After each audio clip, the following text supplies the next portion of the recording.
कैसे हैं आप सब। स्वागत है आपका टीचिंग इंस्टीट्यूट में। आज हम लोग प्रैक्टिस सेट करेंगे। टेस्ट नंबर आज हमारी 8 नंबर है टेस्ट का। सीडीपी की प्रैक्टिस सेट करेंगे। बाल विकास मोस्ट इंपॉर्टेंट यहाँ पर 25 क्वेश्चनों को आज हम लोग डिस्कस करेंगे टॉपिक वाइज। सीटेट 2022 के लिए टॉपिक वाइज आपके लिए रेगुलर क्लास आपको टीचिंग इंस्टीट्यूट प्रोवाइड करवा रही है। टीचिंग इंस्टीट्यूट के साथ आप बने रहें, क्योंकि यहाँ पर टीचिंग इंस्टीट्यूट आपके लिए बेहतर से बेहतर क्वेश्चन को सिलेक्ट करके लाती है। जो प्रीवियस ईयर के एग्ज़ाम्स के क्वेश्चन हैं, जो सीटेट 2022 के अकॉर्डिंग क्वेश्चन आने वाले हैं, उसके संबंध में सभी टॉपिक पर सीडीपी, हिंदी, मैथ्स, इंग्लिश, जो भी सीटेट जितने भी टॉपिक सीटेट में आते हैं, एनसीईआरटी हो या नोट्स हो, सभी चीज़ों के लिए आप टीचिंग इंस्टीट्यूट से जुड़ सकते हैं। कंप्लीट नोट्स 2022 के लिए सीटेट की 2022 के लिए कंप्लीट नोट्स तैयार कर चुकी है। आप इस नंबर पर व्हाट्सएप करके नोट्स ले सकते हैं। 7634993536 नंबर पर आप व्हाट्सएप करेंगे और आपको कंप्लीट नोट्स मिल जाएगी। चलिए, सभी क्वेश्चन प्रीवियस ईयर के एग्जाम से में क्वेश्चन को पूछा गया है। तो चलिए आज का पहला क्वेश्चन देखते हैं। बच्चों में सीखने और सुनने के लिए अधिगम, अधिगम का मतलब होता है सीखना। यहाँ पर अधिगम का जो मतलब होता है दोस्तों सीखना। बच्चों में सीखने और सुनने के लिए अधिगम योग्य वातावरण के लिए निम्नलिखित में से कौन सा उपयुक्त है। शिक्षार्थी को यह छूट देना चाहिए कि सीखना है, क्या सीखना है और कैसे सीखना है। निरंतर गृह कार्य देते रहना चाहिए। सीखने वाले द्वारा व्यक्तिगत कार्य करना। एक लंबे समय के लिए निष्क्रिय रूप से सुनना। सीटेट पेपर फर्स्ट 2013 का क्वेश्चन है। देखिए, सीटेट में टोटल 150 मार्क्स के क्वेश्चन पूछे जाते हैं, जो टोटल 5 सब्जेक्ट होते हैं। ठीक है, 5 सब्जेक्ट टोटल होते हैं, यानी कि पर सब्जेक्ट 30 मार्क्स के होते हैं। आप याद रखेंगे, पर सब्जेक्ट अगर 30 मार्क्स होते हैं तो उनमें से आपको 15 मार्क्स कंटेंट पूछा जाता है बुक पर्सन से। ठीक है, और उसके बाद 15 नंबर जो आपके होते हैं पैडागोजी से पूछी जाती है, यानी टीचिंग एप्टीट्यूड से, आपकी जो व्यक्तित्व पर्सनैलिटी जिसको आप कहते हैं, इससे पूछी जाती है। तो इस हिसाब से अगर 15 नंबर पर सब्जेक्ट में आपके पूछे जाते हैं तो 5 सब्जेक्ट टोटल होते हैं, तो 75 जो मार्क्स होते हैं वो पैडागोजी पोर्शन से आते हैं। ठीक है, पैडागोजी पोर्शन से आते हैं। अगर चाहते हैं आप पैडागोजी पोर्शन में आप बेहतर मार्क्स ला सकेंगे, या फिर आप बेहतर मार्क्स लाने की इच्छा है, 75 में से आपको 70 से 72 मार्क्स आप इजी से ला सकते हैं बिना पढ़े। ये मैं सही कह रहा हूँ, आप सही सुन रहे हैं। 70 से 72 मार्क्स आप बिना पढ़े ला सकते हैं। कारण, क्योंकि हमने उसके लिए टैग वर्ड बनाए हैं, जो नेगेटिव टैग वर्ड होंगे और पॉजिटिव टैग वर्ड होंगे। इन 2 टैग वर्ड के आधार पे आप आराम से 70 से 72 नंबर ला सकते हैं टीचिंग एप्टीट्यूड यानी पेडागोजी पोर्शन में। तो चलिए, इस क्वेश्चन का आंसर उसी तरीके से हम लोग ढूंढेंगे कि क्या इसका राइट आंसर है। चलिए, बिना क्वेश्चन कभी कभी आप बिना क्वेश्चन को देखे हुए भी राइट आंसर कर सकते हैं।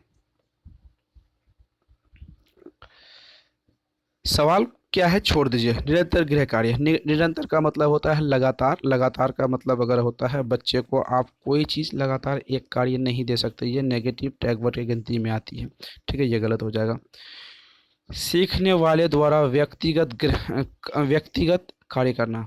अगर आप समझिए कि छोटा बच्चा है, वो 1 to 5 में बच्चा पढ़ रहा, 1 to 5 में अगर बच्चा पढ़ रहा तो व्यक्तिगत कोई चीज़ पर्सनल नहीं हो सकता उनके लिए, ये भी नेगेटिव टैग वर्ड हो जाएगा, गलत हो जाएंगे।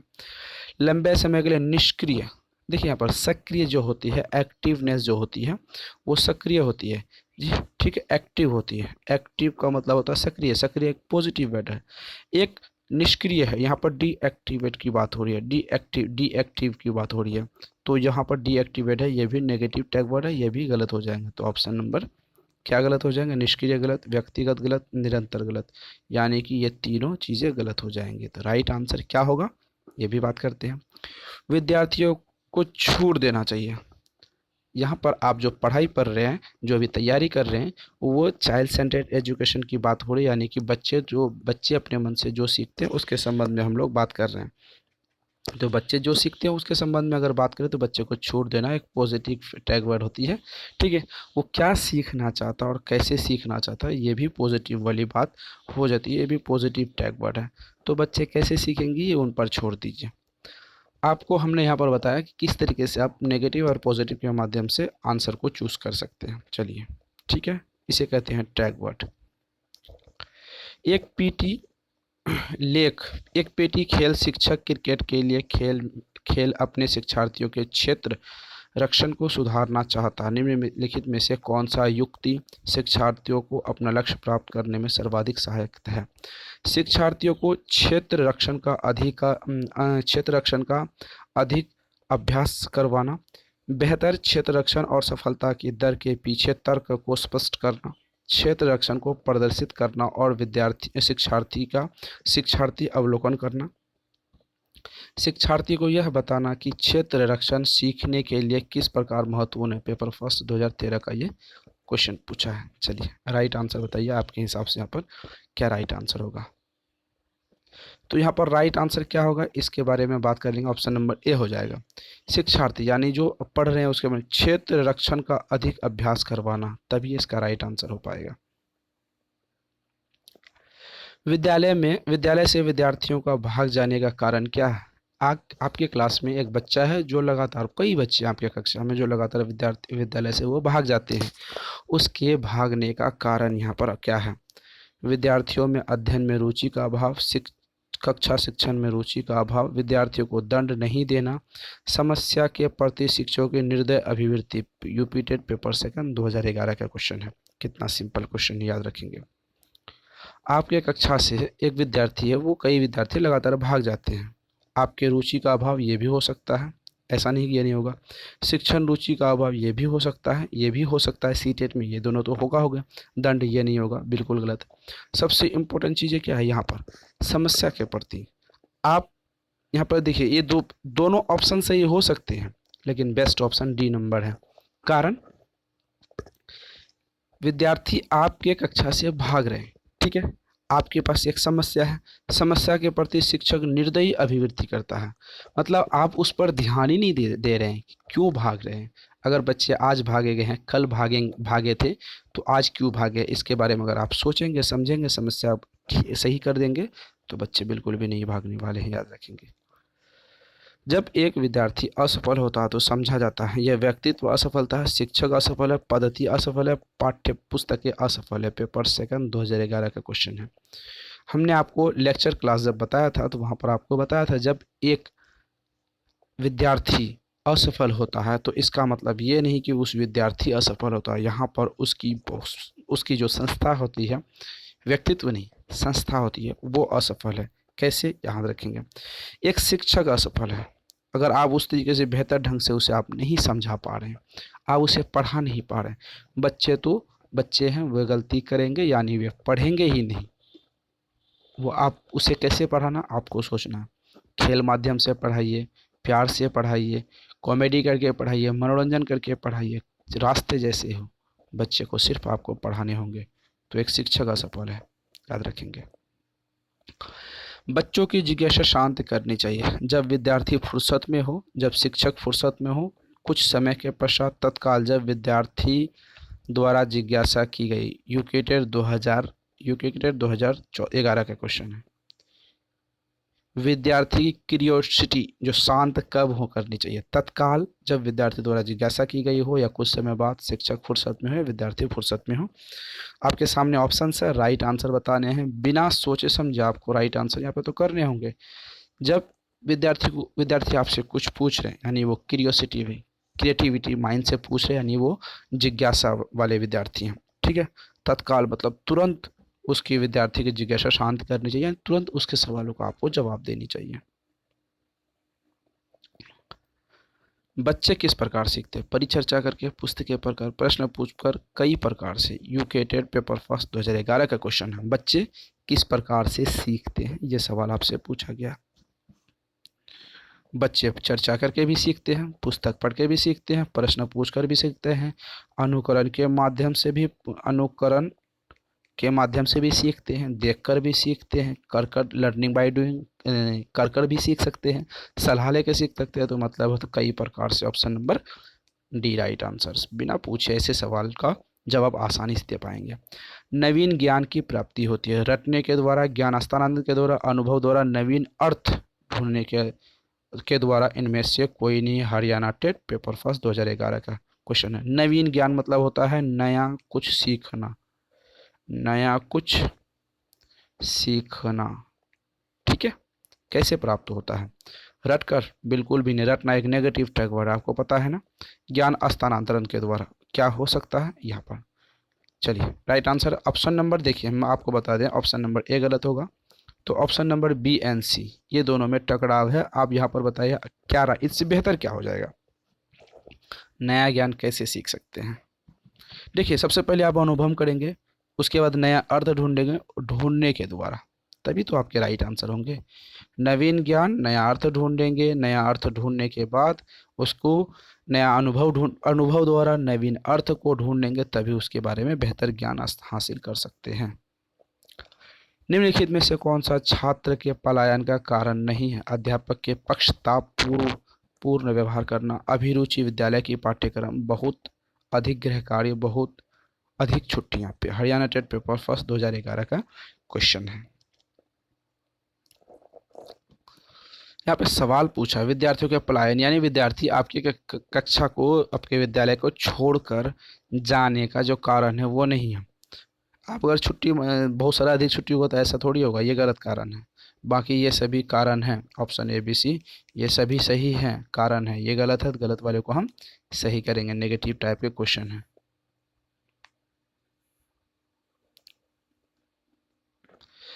निम्न में से कौन सा शोध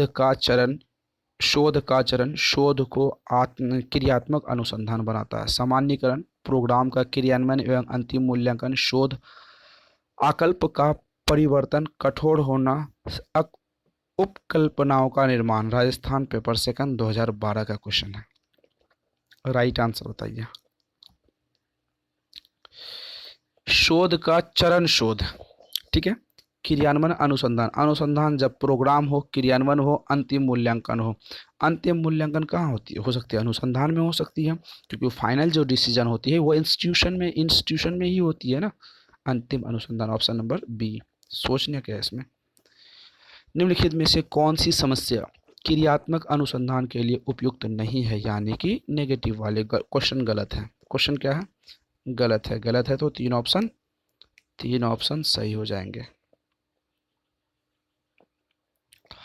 भूगोल के अधिगम में एल्टस एवं ग्लोब का प्रयोग। सातवीं कक्षा के शिक्षा विद्यार्थियों के व्यवहार पर लिखित प्रशंसा एवं मौखिक प्रशंसा के प्रभाव का तुलनात्मक अध्ययन।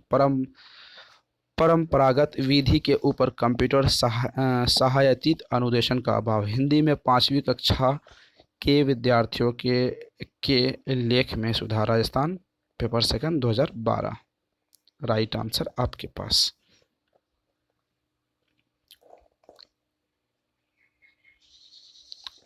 चलिए इसका right answer option number B हो जाएगा। परंपरागत विधि के ऊपर कंप्यूटर सहायता अनुदेशन का प्रभाव। फ एवं व, म एवं न अक्षरों की ध्वनियों में अंतर न कर पाना अधिगम की समस्या होती है। स्मृति, अवधान, केंद्रन की, प्रत्यक्षण के उपरोक्त में से सभी पेपर फर्स्ट 2012। क्वेश्चन थोड़ा अलग पूछा है, ठीक है। क्वेश्चन थोड़ा लर्निंग डिसेबिलिटी से है, अधिगम विकार से है, अधिगम विकार से संबंधित क्वेश्चन आपके सामने है। इस क्वेश्चन को जवाब आपके सामने है, ऑप्शन आप बताइए, उसके बाद आपसे नहीं हो तो हम आपको बताते हैं। ध्वनियों में अंतर न कर पाना वो प्रत्यक्षीकरण हो जाएगा। क्या हो जाएगा आपका ऑप्शन? राइट नंबर नहीं, right number option number C, प्रत्यक्षीकरण। चलिए आगे की तरफ हम लोग बढ़ते हैं। आपके पास राइट आंसर ऑप्शन से है, आपके सामने ऑप्शन से, बताइए। दिए गए वाक्य को पूरा करने के लिए निम्न में लिखित में से कौन सा युग्म सर्वाधिक उचित विकल्प होगा? जब बच्चे द्वारा गतिविधियों में शामिल होता है जो डैश होती है तब वे जल्दी करते हैं। सांस्कृतिक रूप से निष्पक्ष स्मरण, केवल उनकी कक्षा कार्य से संबंधित प्रत्यास्मरण, वास्तविक जीवन में उपयोगी सीखना, कक्षा में उपयोगी विस्मरण।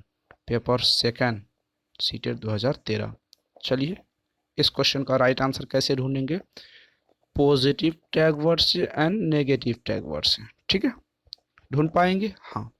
चलिए राइट आंसर बताइए पहले, आपके हिसाब से क्या हो जाएगा? आप पहले इसका देख लीजिए, तब उसके बाद हम बताएंगे। सवाल क्या पूछा? वाक्यों को पूरा करने, जब बच्चा गतिविधियों में शामिल होता है तो डैश होती है, तब वे जल्दी करते हैं। चलिए ऑप्शन से देख लेते हैं। निष्पक्षीय, चलिए ये पॉजिटिव टैग वर्ड है, ठीक है, हो सकता है। स्मरण, ये मतलब याद करना, किसी बच्चे को आप याद नहीं करा सकते, ये याद स्मरण करना क्या है, एक नेगेटिव टैग वर्ड है, बुझे, गलत हो जाएगा। केवल है बी नंबर में, गलत हो जाएगा, नेगेटिव टैग वर्ड है। बचा क्या, विस्मरण भी एक नेगेटिव टैग वर्ड, गलत हो जाएगा। तो बचा कौन, डी गलत, बी गलत, ए गलत।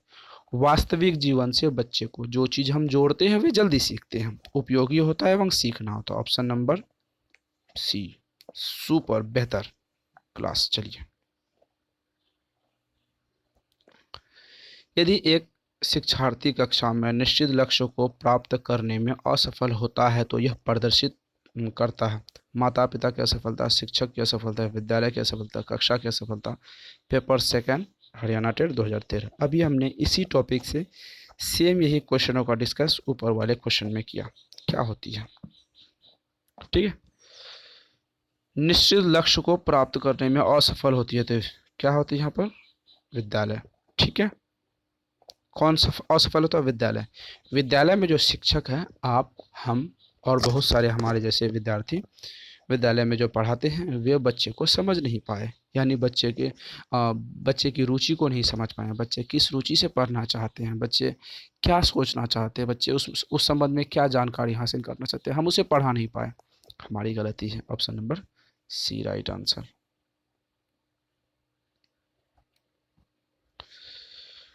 विद्यालय छोड़ने वाले विद्यार्थियों के नियंत्रण की दृष्टि से सरकारी संगठन द्वारा संस्था के स्तर पर विभिन्न उपाय किए गए हैं। निम्नलिखित में से कौन सा कारण असंस्थानिक स्तर से जुड़ा हुआ है जिसका कारण विद्यालय छोड़ देते हैं।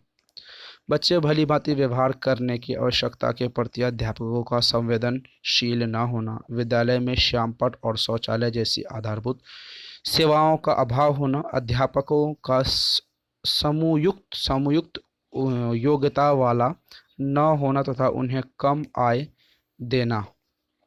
जो बच्चे अनिवार्य पाठ्यचर्या को स्वीकार नहीं कर पाते उनके लिए विकल्पनात्मक पाठ्यचर्या न होना। पेपर सेकंड 2014 का क्वेश्चन है। चलिए राइट आंसर बताइए। देखिए इसमें राइट आंसर क्या होता है, जो बच्चे अनिवार्य पाठ्यचर्या को स्वीकार नहीं करते, कंपलसरी रूप से जो हमारे रेगुलर सिलेबस होते हैं उनको बच्चे एक्सेप्ट नहीं कर पाते, नहीं पढ़ पाते, नहीं समझ पाते, उनके लिए विकल्प पाठ्यचर्या का ना होना। हमारे पास ऐसा कोई पाठ्यचर्या है, जब सरकार द्वारा दी गई सिलेबस पाठ्यचर्या हमारे पास आती है, जब हम उसे बच्चों को पढ़ाते हैं बच्चे उसे अडॉप्ट नहीं कर पाते, यानी बच्चे उसे नहीं पढ़ना चाहते या फिर उससे समझ नहीं आता, तो हमारे पास दूसरा अभी भी कोई ऑप्शन नहीं है कि ये बच्चे नहीं पढ़ेंगे तो हम इसको दूसरा कुछ पढ़ाएंगे, ठीक है। ये option number D right answer, लेकिन ये होना चाहिए। अपनी कक्षा के बच्चों को उनकी अपनी अवधारणाओं को बदलने में किस प्रकार सहायता देंगे। यदि बच्चे की अवधारणा गलत हो तो उन्हें दंड देकर, बच्चों की सूचनाएं लिखकर उन्हें याद करने को कहकर, तथ्यात्मक जानकारी देकर, अवधारणाओं के बारे में बचने को अपनी समझ को व्यक्त करने का अवसर देकर। पेपर फर्स्ट 2015 का क्वेश्चन है। चलिए क्वेश्चन सिर्फ आप देखिए, क्वेश्चन नेगेटिव है या पॉजिटिव है। क्वेश्चन अगर आपको नेगेटिव पॉजिटिव समझ आ जाएगा तो आप आराम से इसका राइट आंसर ढूंढ पाएंगे। चलिए पॉजिटिव नेगेटिव देखते हैं। दंड दे सकते हैं, नहीं, गलत हो जाएगा, ठीक है। याद करने के लिए किसी को कह सकते हैं, नहीं, वो गलत हो जाएगा। जानकारी तथ्यात्मक, बच्चों को अगर तथ्यात्मक जानकारी आप ही देंगे तो वो गलत हो जाएगा। तो मतलब यहाँ पर साफ है कि ए गलत, बी गलत, सी गलत। बचता कौन है, ठीक है। कैसे, ये भी सी अवधारणाएं, कॉन्सेप्ट जो होती है वो पॉजिटिव टैग वर्ड में आती है। अपनी समझ को व्यक्त, बच्चे अपनी समझ को व्यक्त करते हैं, पॉजिटिव हो जाएगा, पॉजिटिव टैग वर्ड। अवसर यानी मौका देकर, पॉजिटिव टैग वर्ड हो जाएगा। तो आप सिर्फ क्वेश्चन को देखेंगे, क्वेश्चन गलत पूछ रहा है सही, नेगेटिव है या नहीं, बस आंसर पॉजिटिव टैग वर्ड के माध्यम से दे पाएंगे। कक्षा परीक्षणों में अच्छा प्रदर्शन करने में एक बच्चे की असफलता हमें इस विश्वास की तरफ ले जाती है, कुछ बच्चों को अनुत्तीर्ण होना ही है, चाहे व्यवस्था उन पर जितना भी अधिक प्रयास करे। पाठ्यक्रम, शिक्षण पद्धति तथा आकलन आकलन प्रक्रियाओं पर विचार करने की आवश्यकता। बच्चे कुछ निश्चित अक्षमताओं और कमियों के साथ पैदा होते हैं। ऑप्शन डी देखते हैं।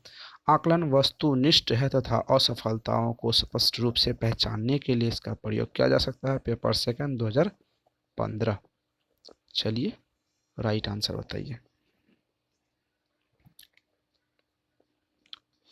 देखिए, पाठ्यक्रम, शिक्षण पद्धति तथा आकलन प्रक्रियाओं के विचार करने की आवश्यकता। ऑप्शन नंबर क्या हो जाएगा यहाँ पर? बी राइट आंसर आपके हो जाएंगे।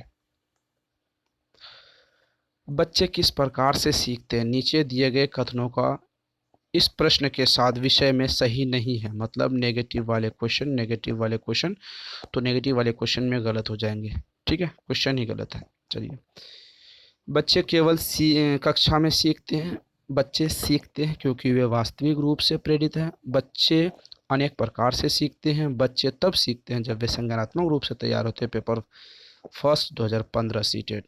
क्वेश्चन छोड़ दीजिए, क्वेश्चन कहता है नेगेटिव वाले क्वेश्चन है। ठीक है, क्वेश्चन कैसा है आप ध्यान से समझिए इस क्वेश्चन को। आप क्वेश्चन नहीं पूछा है, नहीं का मतलब होता है नेगेटिव वाले। ठीक है, नेगेटिव वाले, जहाँ नेगेटिव हो जाएगा 3 ऑप्शन आपके सही और 1 ऑप्शन आपके गलत। आपको नेगेटिव क्वेश्चन है तो क्या करना है, गलत वाले को आप चुन के सही करना है, वही करेंगे। सबसे पहले 3 सही को चुन लेते हैं। सीखना पॉजिटिव टैग वर्ड है, संज्ञानात्मक पॉजिटिव टैग वर्ड है। बच्चे अनेक प्रकार से सीखते हैं, पॉजिटिव टैग वर्ड है, सही बात है। बच्चे सीखते हैं क्योंकि वो स्वाभाविक रूप से प्रेरित होते हैं, पॉजिटिव टैग वर्ड है, सही है। तो गलत क्या है? केवल क्या है? केवल एक नेगेटिव टैग वर्ड है, यानी वे गलत है। गलत वाले क्वेश्चन को आप सही करेंगे। बुझे? बच्चे निष्क्रिय जीव होते हैं जो प्रदत्त सूचनाओं को ज्यों का त्यों प्रतिलिपि के रूप में प्रयुक्त कर देते हैं। खाली बर्तन के समान होते हैं जिसमें बड़ों के द्वारा दिया गया ज्ञान भरा जाता है। चिंतन में वयस्कों की भांति भांति ही होते हैं और जो वे बड़े होते हैं उनके चिंतन में गुणात्मक वृद्धि होती है। जिज्ञासु प्राणी होते हैं जो अपने चारों ओर के जगत को खोजने के लिए अपनी तर्कों क्षमताओं का उपयोग करते हैं। पेपर फर्स्ट 2015 का क्वेश्चन है, याद रखेंगे। क्वेश्चन कहाँ से पूछा है, क्वेश्चन का बेस देख लेते हैं। सबसे पहले बच्चे इनमें से क्या करते हैं? राइट आंसर आपके पास है, जल्दी अपना राइट आंसर बताइए। निष्क्रिय जीव नहीं है, बच्चे तो सक्रिय जीव हैं, गलत हो जाएगा ना भाई। ठीक है, खाली बर्तनों के समान जो बड़ों, सिर्फ क्या खाली बर्तन है, सिर्फ बड़ों की बात उसे समझ आती नहीं, बच्चे आसपास के माहौल को भी देख के सीखते हैं, ये भी गलत हो जाएगा। चिंतन में वयस्कों की भांति भांति और जो बड़े होते हैं, बच्चे चिंतन में बड़ों के जैसे कैसे सोच सकते हैं भाई, ये भी गलत हो जाएगा। तो ऑप्शन बचते हैं डी, जिज्ञासु प्राणी हैं बच्चे। हाँ, बच्चे जिज्ञासु प्राणी होते हैं, वे बार बार कुछ नया सीखने की प्रेरित करते हैं, अपने आप को मोटिवेट करते हैं, अपने आप को सीखने की इच्छा रखते हैं, जो चारों ओर के जगत को खोजते हैं, खोजने के लिए अपनी तर्क और क्षमताओं का प्रयोग करते हैं। हमें क्या पढ़ना, हमें कैसे पढ़ना, हमें हिंदी पढ़ना, इंग्लिश पढ़ना, हमें पर्यावरण के बारे में पढ़ना, पर्यावरण के बारे में रियल जानकारी हासिल करना है, याद रखेंगे। इन कथनों से आप किससे सहमत हैं? सीटेट में सवाल पूछेगा। पेडागोजी का क्वेश्चन है क्योंकि व्यक्तित्व वाली क्वेश्चन है, पर्सनैलिटी वाली। एक बच्चे की असफलता के लिए वंशानुक्रम घटकों को प्रत्यक्ष रूप से जिम्मेदार ठहराया जा सकता है, यानी कि डायरेक्ट रूप से। एक बच्चा अनुत्तीर्ण होता है यानी फेल होता है क्योंकि वे अक्सर विद्यालय में पर्याप्त प्रौद्योगिकी संस्थान प्रदान नहीं कर रही है। एक बच्चे की असफलता मुख्य रूप से माता पिता, शिक्षा तथा आर्थिक स्तर में कमी के कारण होता है। आखिरी सवाल, आखिरी ऑप्शन है, एक बच्चे की असफलता व्यवस्था तथा बच्चे के प्रति प्रतिक्रिया करने की इच्छा असमर्थता का एक प्रतिबिंब है। CTET 2015 paper second. Right answer आपके पास है। क्वेश्चन का बेस कितना अच्छा है आप खुद समझ सकते हैं। बच्चे कब इन कथनों से क्या सहमत है? देखिए, बच्चे असफल होते हैं, फेल होते हैं, उसमें प्रत्यक्ष रूप से सिर्फ वंशानुक्रम यानी माता पिता के जिम्मेदार हम नहीं डाल सकते, ये गलत हो जाएगा। ठीक है, चलिए एक ऑप्शन खत्म हो गया। दूसरा, एक बच्चा उत्तीर्ण या फेल होता है क्योंकि वह सरकार द्वारा विद्यालय में प्राय प्रौद्योगिकी संस्थान, क्या प्रौद्योगिकी संस्थान से ही बच्चे फेल होते हैं? बिल्कुल भी नहीं, गलत हो जाएगा। एक बच्चा असफलता मुख्य रूप से माता पिता, शिक्षा, आर्थिक स्तर। माता पिता, क्या ज़रूरी है बच्चा जब फेल होता है सिर्फ माता पिता की वजह से होता है? शिक्षा ही ज़रूरी है, आर्थिक स्तर भी ज़रूरी है, नहीं है। एक बच्चा की असफलता, व्यवस्था ज़रूरी है, बच्चे का जो वातावरण है, व्यवस्था। ऑप्शन नंबर यहाँ पर डी राइट आंसर होगा। विद्यालयों में विद्यार्थियों की असफलता के बारे में निम्नलिखित में से कौन सा कथन सही है? विशेष जातियों और समुदाय से संबंधित विद्यार्थी असफल होते हैं क्योंकि उसमें योग्य नहीं है। विद्यार्थी विद्यालयों में असफल होते हैं क्योंकि उन्हें अधिगम के लिए उपयुक्त पुरस्कार नहीं दिए जाते। विद्यार्थी असफल होता है क्योंकि शिक्षण उस तरीके से नहीं किया जाता जो उनके लिए सार्थक हो। विद्यार्थी असफल होते हैं क्योंकि विद्यालय व्यवस्था प्रत्येक विद्यार्थी की आवश्यकताओं की अभिरुचि पर ध्यान नहीं रखती। यहाँ पे सवाल पूछा, option A M B N D, option B C N D, option C A N B, option D B N C. Paper second 2016 का क्वेश्चन है, राइट आंसर आपको बताने हैं।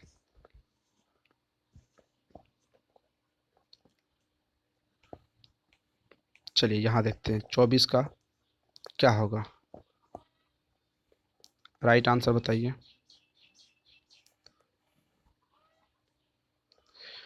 देखिए ये क्वेश्चन गलत हो जाएगा। अधिगम के लिए विद्यार्थियों के असफल होने के लिए क्योंकि वो अधिगम के लिए उपयुक्त है, ऑप्शन बी सही हो जाएगा। ठीक है, याद रखेंगे ऑप्शन क्या है यहाँ पर, बी सही है। और ऑप्शन यहाँ पर आपके डी सही है, इस हिसाब से यहाँ पर देखिए आप ऑप्शन, एक सेकेंड, विद्यार्थी बी सही कैसे हो सकते हैं? विद्यार्थियों में असफल होने के होते अधिगम, नहीं। ऑप्शन सी असफल होते क्योंकि वे शिक्षण तरीके से बेहतर नहीं है। विद्यार्थी तब सी नहीं असफल होते जब शिक्षण तरीके से बेहतर नहीं होता। ऑप्शन सी एंड डी, तो यहाँ पर right answer option number B हो जाएगा।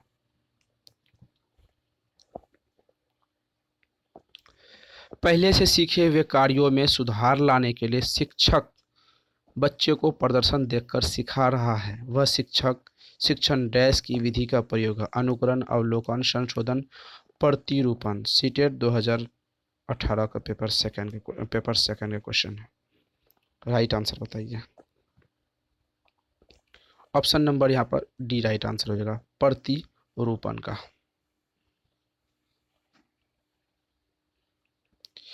छात्रों में सही व्यवहार के प्रति प्रशिक्षण हेतु सर्वाधिक महत्वपूर्ण क्या है? पुरस्कार, पद, संसाधन, सही व्यवहार का प्रस्तुतिकरण। पेपर सेकंड यूपीटेट 2018 का क्वेश्चन है। छात्रों में सही व्यवहार के प्रशिक्षण द्वारा क्या होना चाहिए?